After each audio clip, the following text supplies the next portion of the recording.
We talked about it. And we voted. Charlotte, you're not part of this family anymore. The words hit me harder than I expected, not because they surprised me, but because they didn't. I sat at the long, candlelit table in my mother's dining room, surrounded by laughter, twinkling lights, and the scent of rosemary turkey and clove-studded ham. The same room where I used to build gingerbread houses with Ryan when we were kids. The same room where I patched up Mom's leaky pipes last winter, just before writing her another $1.200 check she forgot to mention to anyone else. And now here I was, 39, exhausted, overdressed, and being publicly exiled like a character in some absurd holiday sitcom. My younger brother Ryan stood at the head of the table, champagne glass in hand, wearing that smug expression he usually reserved for boardroom wins or fantasy football victories. Around the table, my cousin Drew snorted. Amber, Ryan's wife, ever the Instagram wife influencer, actually giggled and pulled out her phone. I could see her thumb hovering like she was already crafting the caption. When toxic people remove themselves from the family, blessed. I looked toward my mother. Her lips twitched upward into what might have been called a smile, had it not been so empty. She didn't speak. She didn't need to. She had let Ryan speak for all of them. Across from me, Aunt Jean shifted uncomfortably. She opened her mouth, then closed it again like a fish pulled from water. Even she, the one who used to slip me 20s after my dad died, wasn't going to challenge the vote. Ryan cleared his throat dramatically, like a ringmaster preparing for the next act. It's not personal, Charlotte. It's just we're done pretending. You've been so distant, so judgmental. Frankly, toxic. And we're not carrying dead weight into the new year. Dead weight. That one stung a little. I didn't flinch. I didn't cry. I just blinked once slowly. My heartbeat was loud in my ears, but my hands were steady as I reached down beside my chair and pulled up my bag, a sleek black leather tote, minimal but elegant. Like me, I stood up without a word. The chair scraped gently against the hardwood floor. You're done with me? I asked, my voice calm, almost gentle. Ryan shrugged. It's unanimous. Perfect. I set the bag on the table with a soft thump, unzipped it, and pulled out a small dark wooden box, polished and heavy. It was smooth beneath my fingers, cedar with a brass latch. I placed it directly in the center of the table, between the cranberry sauce and the mashed potatoes, like it belonged there. Then I said, locking eyes with Ryan. You won't be needing what's inside. A few people chuckled awkwardly. Amber rolled her eyes. What is this, Charlotte? A farewell gift? No, I said. It's the truth. Neatly documented. Carefully categorized. And long overdue. Ryan's eyebrows knit together. He stepped forward and reached for the latch. I wouldn't open that if you're not ready to face what you did, I said softly, folding my arms across my chest. But of course, Ryan opened it. The room went quiet as paper rustled. One by one, he pulled out files, folders, receipts, screenshots, signed checks, notarized forms. A few flash drives. A spiral-bound packet with color-coded tabs. He flipped through the first few pages. His face fell. His jaw clenched. The silence stretched longer than it should have. Then Amber leaned over and whispered something to him. And that's when the tremble started in his hands. What is this? He asked, eyes darting. I smiled, not cruelly, not smugly, just peacefully. It's the story of how I stopped being your wallet, I said. But don't worry. You're the main character. Ryan stood frozen, one hand gripping the table, the other hovering over the documents like they were radioactive. He flipped another page, then another. His face was no longer flushed with triumph. It had gone gray. The box wasn't just symbolic. It was surgical, precise, calculated, and deeply personal. $7,200 for Mom's emergency dental work in 2019, I said, voice steady. Not an emergency, by the way. It was veneers. I watched his eyes land on the attached invoice with my credit card info at the bottom. The room had gone completely still. Even the sound of the furnace kicking on in the background felt too loud. $12, to pay off Ryan's credit card debt when he was about to default. I continued, turning to him now. Remember that? You said it would ruin your credit. And Mom begged me to help you, just this once. Amber tried to laugh. This is pathetic. Are you keeping a receipt for every little favor you've ever done? I turned to her slowly. That was the problem, Amber. You all thought they were favors. They were investments. And I only kept records after I realized none of you would ever pay me back. Ryan's hands were shaking now. He grabbed a folder labeled Wellness Cafe Investment, Rejected. Inside were the text threads between us, him asking me to co-sign a $75,000 loan so he and Amber could open a gluten-free juice bar. My refusal. And then the fallout. Are you serious right now? His text had said. You're just jealous because we're building something and you're alone. The printed screenshot lay flat on the table. In bold black ink, no way to deny it. Ryan shoved the folder aside like it burned him. You kept all of this? I nodded. You sent them. I just printed them. My mother finally spoke. Her voice brittle. You didn't have to do any of that.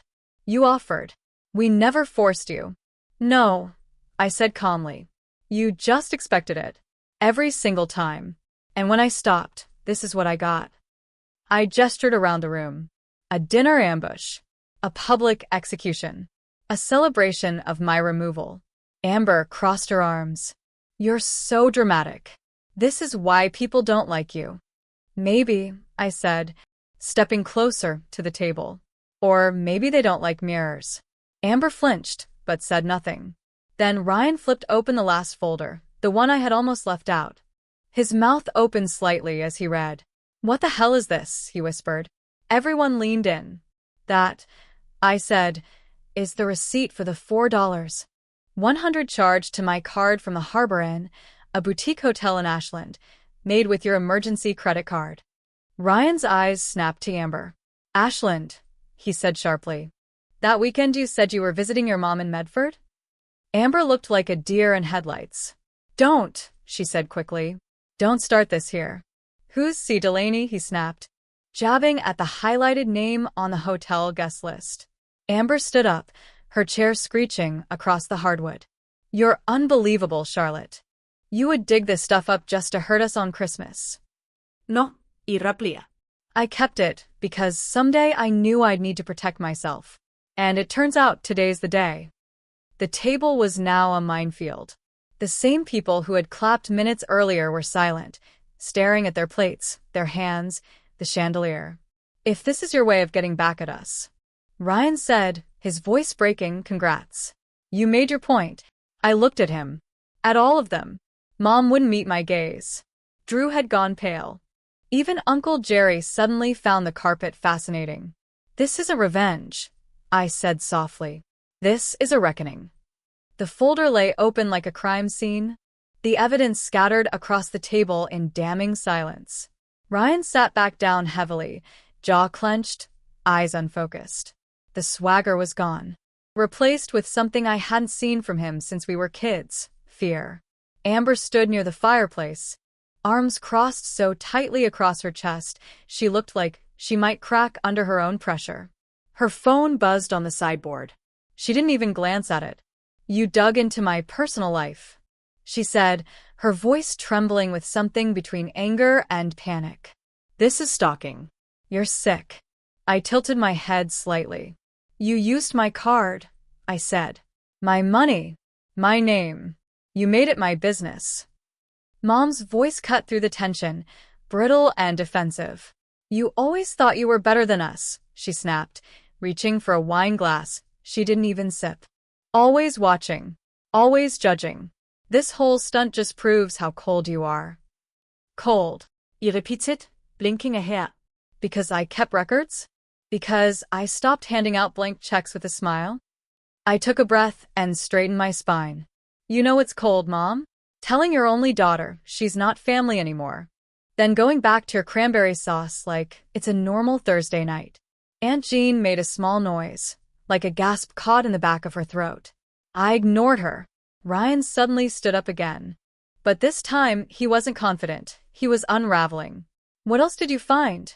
he asked, eyeing the box like it might explode. I stared at him for a long moment, then reached into my coat pocket and pulled out a folded set of legal documents, thick and neatly bound. Since you all made it clear I'm not family, I said, placing them calmly on the table. I took the liberty of updating the paperwork. He didn't move. No one did. So I opened it for them. Power of attorney for Mom, revoked. Medical proxy, revoked. Financial guarantor status for Ryan, dissolved. Beneficiary status, removed. Emergency contact forms, all changed. You're not my responsibility anymore. Mom's hand flew to her chest like I'd physically struck her. You didn't, she whispered. I did. I confirmed. Last week. I had a feeling this dinner would go exactly like this. Ryan grabbed the papers and flipped through them like he could reverse time just by reading fast enough. You can't do this, he snapped. I already did, I said. Amber scoffed and finally spoke again. Wow. This is psychotic. You need help. I have help, I said. Her name's Melissa. She's my therapist. She's the one who told me it was okay to stop bleeding for people who sharpen the knives. The silence that followed was different this time. Heavier. Thicker. They didn't know what to say, because there was nothing left to say. For years, I had been the foundation. Quiet, dependable, invisible. The family accountant, chauffeur, emergency contact, guilt receptacle, ATM. And they had all assumed I'd always be there. That I'd swallow the comments, shoulder the burdens, laugh off the jabs, show up when called. That I'd never make a scene, never speak up. But I had learned something in those long, quiet nights after another. Can you help us? Message landed in my inbox. Kindness without boundaries isn't kindness. It's self-erasure. Amber finally let out a bitter laugh and turned to Ryan. You told me she was harmless. She was, Ryan muttered, still reading. Guess not, I said, stepping back from the table. Turns out the quiet ones aren't weak. We're just watching, waiting, collecting truth. Mom stood now, panic creeping into her voice. You're going to regret this. Family comes back around. I looked her dead in the eyes. I'm not waiting anymore. I didn't walk out just because of a dinner speech. I walked out because that night was merely the final brick in a wall they'd been building around me for years, a wall I was never meant to escape from. As I stood in front of that stunned table, time slipped. My body was still in that warm, glittering dining room, but my mind had already drifted back, through years of quiet betrayal, dressed up as tradition, obligation, and love. I was 23 when my father died suddenly. A stroke, out of nowhere, just days before Christmas. I remember Ryan sobbing into my coat sleeve and Mom going numb. I canceled my grad school plans and moved back in. Someone had to handle the house, the bills, the arrangements. That someone was me. At first, I told myself it was temporary. Just a few months until things stabilized. But temporary became 3 years. Then 5. Then a lifetime of unspoken duty. Ryan spiraled. Drinking, debt. Girls who crashed in our living room and left half-eaten cereal on the floor. And every time Mom would wring her hands and say, he's just lost. You know how boys get. Like that excused everything. I covered his missed rent when he flunked out of community college. I co-signed his car loan, the same car he later used to drive to Vegas with his friends for a spiritual reset. I paid for Mom's surgery when her Medicare got denied, and sat with her afterward while she complained that I worked too much and that it was no wonder I couldn't keep a man.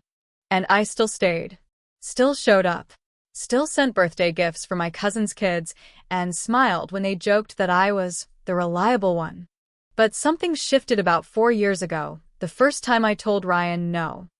He had called late one night, slurring, frantic, asking for $5,000 to help Amber with a business investment. I was tired. I had just gotten out of the hospital for minor surgery and was in no shape to play savior. I told him, I can't right now. I need to focus on my recovery. The phone went silent for a beat. Then he said, must be nice having no one to take care of but yourself. Click. That sentence played on repeat in my head for weeks. As if I didn't carry everyone. As if I wasn't the invisible scaffolding holding up a rotting house. After that, things changed. No more thank you texts. No more invites. Just silence. Then sarcasm. Then exclusion. Like the only thing tying me to them was the money I gave, and once I stopped giving, I no longer had a place. Back in the dining room, I could feel my breath slowing. My voice steady as I continued. You think this folder is revenge, I said. But it's not. It's memory. Yours failed, mine didn't. I looked down at Amber's untouched plate. Every document in that box is something you asked for, something I gave, and something you forgot. Amber snorted. You're acting like a saint. No one asked you to martyr yourself. No, I agreed. You didn't ask. You expected. That's worse. Then I turned toward Ryan, whose eyes hadn't left the page in front of him. It was the statement from his 2020 rehab facility. I'd paid in full. He'd promised to repay me when he was clean. He never did. You don't get to call someone family only when they're useful, I said. You don't get to exile them and still expect their loyalty. No one moved. Not even the air. I took a deep breath, looked each of them in the eye, and asked the question that had haunted me in therapy for the past year. Did you ever actually love me? Or did you just love what I did for you? No one answered, but their silence screamed louder than any yes ever could. Amber was the first to break the silence. You know what? She snapped, her voice rising with false bravado. This is pathetic. You always needed to feel superior, Charlotte. Just because you made a little more money doesn't mean you get to act like everyone owes you something. I met her eyes, calm and still. I never acted like you owed me. I only wished once that someone might offer to help without needing something in return. She let out a harsh laugh, too loud for the room. You think you're the only one who's ever sacrificed? I gave up everything to support Ryan's recovery, to build our business, to stay in this toxic family. That I funded, I interrupted softly. Amber's jaw snapped shut. Ryan flinched beside her, as if finally realizing just how much of his life had been paid for in my silence. And while you were busy calling me bitter and alone, I added, reaching into the box again, you forgot one small detail. I pulled out a printed screenshot and slid it across the table to Ryan. He hesitated, then picked it up. His eyes scanned the text slowly. His face turned blank, then cold. Amber, he said, barely above a whisper. What is this? She glanced over and paled instantly. That's not what it looks like. Really, he said, voice rising now. Because it looks like a DM you sent to your ex saying, I'm only sticking with Ryan because his sister bankrolls everything. She'll never say no. She's too guilty to walk away. The silence was suffocating. Even Mom looked shocked now, one hand covering her mouth, the other gripping the edge of the table like the truth might knock her over. You used me, Ryan said, eyes still on the paper. We both did, I corrected. But she at least said it out loud. Amber was spiraling, her voice pitched higher with every word. You were never really one of us, Charlotte. You're cold. You're alone for a reason. Look at you. Throwing documents at people on Christmas Eve like some corporate lawyer who thinks empathy is a weakness. No, I cut in. I'm someone who finally realized that kindness, without boundaries, becomes servitude. I turned to my mother, who sat as still as a statue. She hadn't said a word since I showed the legal documents revoking every responsibility I once carried. You let them do this, I said. You stood by while they drained me. You toasted when they cast me out. Her lips trembled. I didn't know it had gone this far. No, Iraplia. You just didn't care. As long as the checks kept coming, you were fine pretending it was love. She looked like she wanted to argue, but the words never came. Across the table, Ryan let the paper slip from his fingers. All these years, he murmured. I thought you were just uptight, but you were tired. I didn't answer.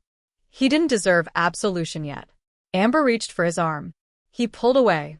You lied to me, he said. About the hotel. About the money, about her. Amber's face hardened. So what? She finally snapped. You gonna blame me for that too? He didn't respond, and that, more than anything, told me everything I needed to know. I reached into my coat pocket one last time and pulled out a final envelope.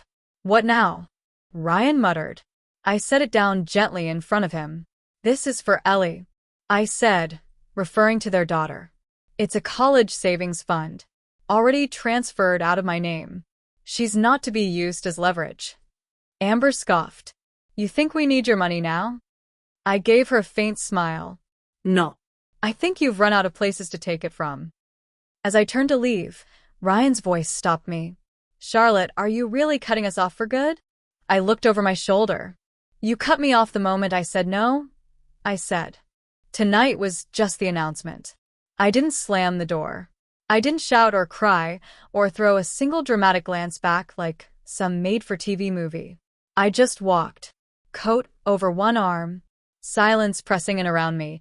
I stepped out of that house, their house, and into the cold December air. Snowflakes floated in the porch light, soft and unbothered by the chaos I'd left behind. Behind me, no one followed. No one called my name. And that, somehow, hurt more than I expected. But only for a second. Because then I breathed in. And for the first time in over a decade, my lungs felt mine. I didn't drive home. Instead, I headed to a cabin I'd quietly booked 2 weeks ago, a one-bedroom rental just outside the city. Perched near the same lake Dad used to take us to when we were little. He'd fish. I'd sit on the rocks and read. Ryan would try to throw pine cones at squirrels. It was one of the last times we all felt like a family. I got there just after 10:30 p.m. Inside, the cabin was quiet, warmed by a small fireplace, decorated with simple touches, flannel blankets, pine garlands, a tiny tree in the corner with just 3 ornaments. No noise, no guilt, no expectations, just stillness. I poured myself a glass of wine and curled into the oversized armchair by the window. Outside, snow blanketed the trees like a clean slate. The reflection of the flames danced across the glass, flickering in sync with my heartbeat as it slowly calmed. My phone buzzed once. I didn't check it.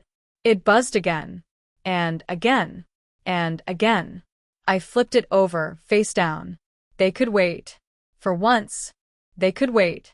I thought maybe I'd cry, that the loneliness would set in the second I was alone, that the silence would echo with all the words I didn't say, the apologies they never gave. But instead I felt still, not happy, not sad, just clean, like I had finally taken off a coat I didn't realize I'd been wearing my entire life. A coat made of unspoken debts, of quiet sacrifices, of smiles I forced to keep everyone else comfortable.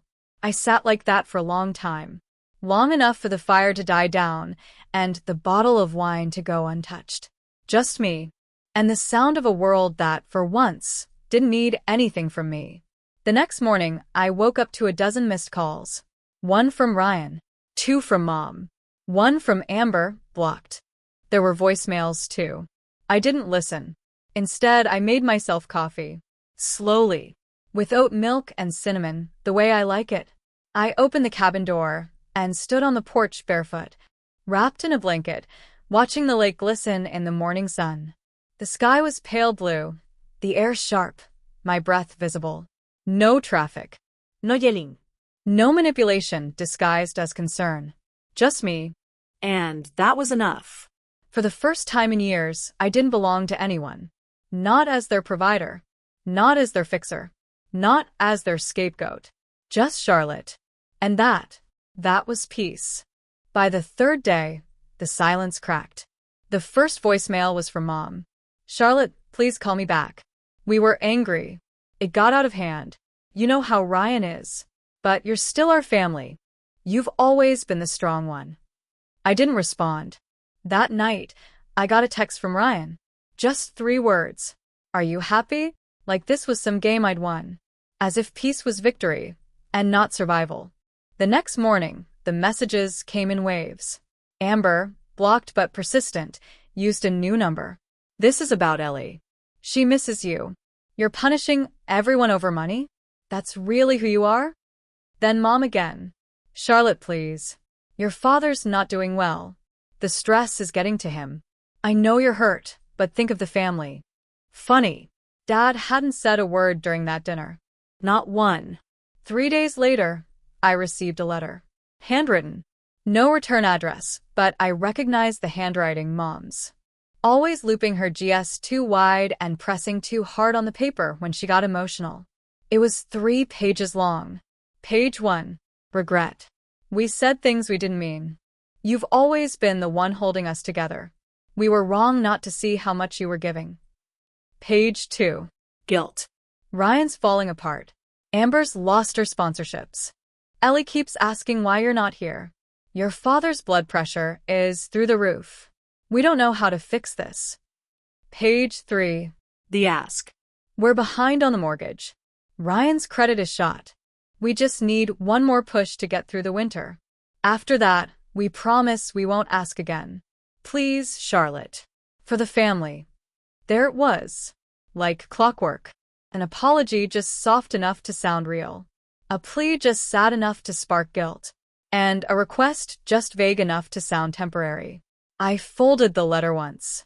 Walked it to the kitchen. Dropped it in the trash without a word. They didn't want me back. They wanted access. Access to the old version of me, the silent sponsor, the emotional sponge, the one who nodded and gave and gave and gave. But she was gone. A few nights later, a surprise. A message from Joel, my cousin's husband. A quiet guy. He rarely spoke at gatherings, always looked vaguely overwhelmed by the Ellis clan's drama. I just wanted to say, I was wrong. About everything. I saw the way they treated you. I never said anything, and I should've. That folder, it shook people up. You weren't crazy. You were just finally done. I hope you're okay. I didn't reply, but I read it twice. Then another surprise.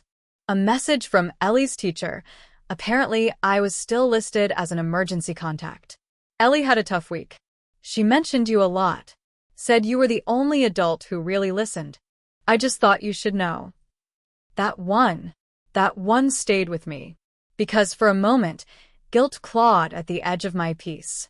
But I reminded myself, protecting my boundaries does not make me the villain. The final blow came in late January. Another unknown number. I answered without thinking. Charlotte Ellis? A calm male voice asked. Yes. Who's calling? My name's Mark.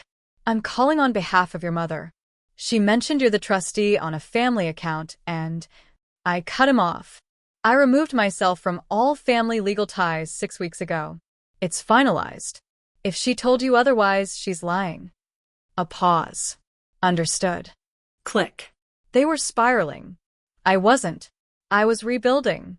And they hated that more than anything, not the exposure, not the folder, not even the silence.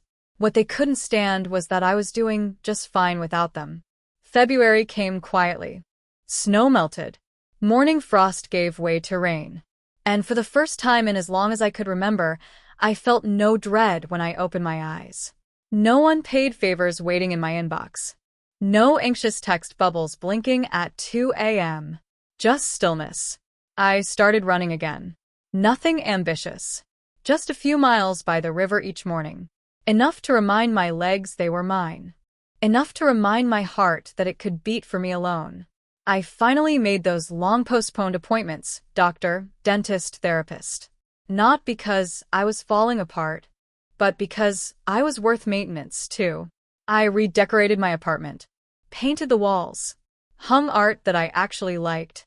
Got rid of every object that reminded me of a promise I made just to keep the peace. I adopted a dog, a wiry terrier, nicknamed Clover, who follows me room to room like a fuzzy little bodyguard. She doesn't care about my past. She just wants breakfast and a patch of sunlight to nap in.